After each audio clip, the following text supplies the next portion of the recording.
Welcome to Louisiana Outdoor Experience. So today we are printing a hula popper. It's my first attempt. We'll see how it goes. Make sure you find us on Instagram, Facebook. Here it is.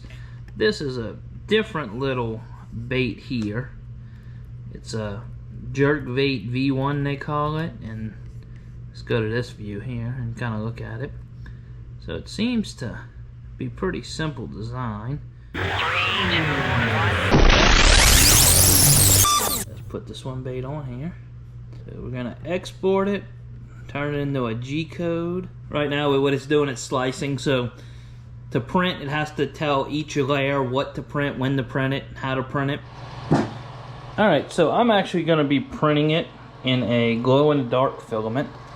And the reason I'm printing it in the glow-in-the-dark filament is because the white I have, I really do not like how it comes out, and I wanted it a light color.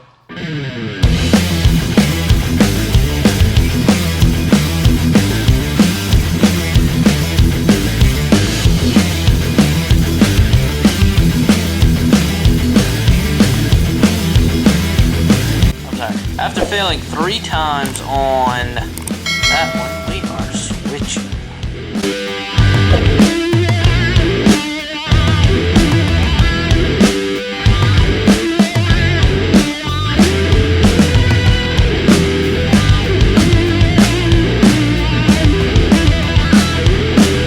Alright, so I finished printing the poppers.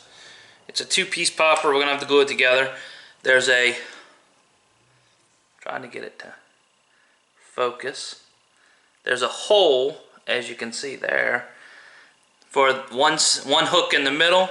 There's a hole for the eye there, and a hole in the back of the popper.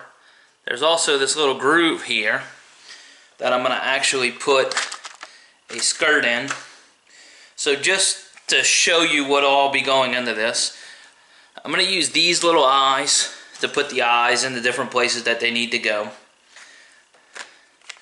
Some Gorilla Super Glue Clear to do it.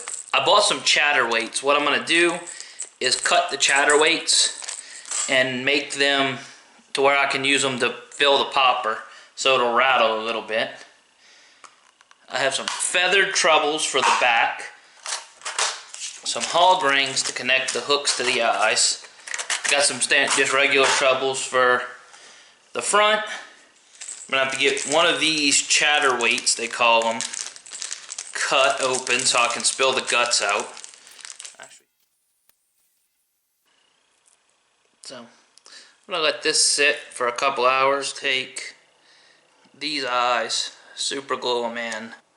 It's a little bit bigger than I wanted, but we'll see. First attempt. Make sure it's straight with the popper. And then we're going to put the rest of these eyes in. Yeah, these eyes are definitely too big, but first attempt at a popper. We'll see how it goes. They're glued in. We're going to let them sit for a little bit. Let them dry, and then I'll come back and add the hooks to them. I think I can go ahead and put my skirts on. Don't really know how that skirt turned out. I'm going to get a pair of scissors, I think, and just kind of... Alright, so we're going to put the split ring on this one and this one. Alright, so I am attempting to get the split ring open enough to put it on my bait. So I was able to start splitting the split ring. I don't know how well this is going to keep going, but what I'm hoping I can do here, get it enough to where I can start getting it over that eye. Split ring just flew across the room. Be back.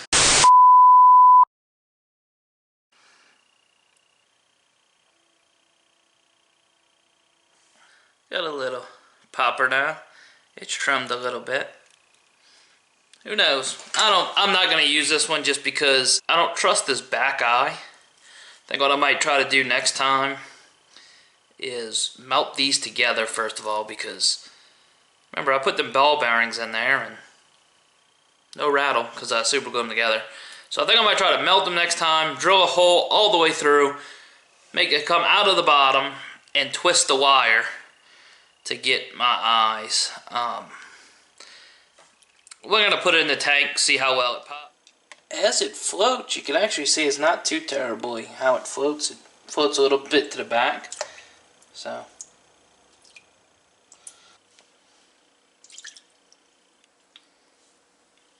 So overall, it makes a nice little splash.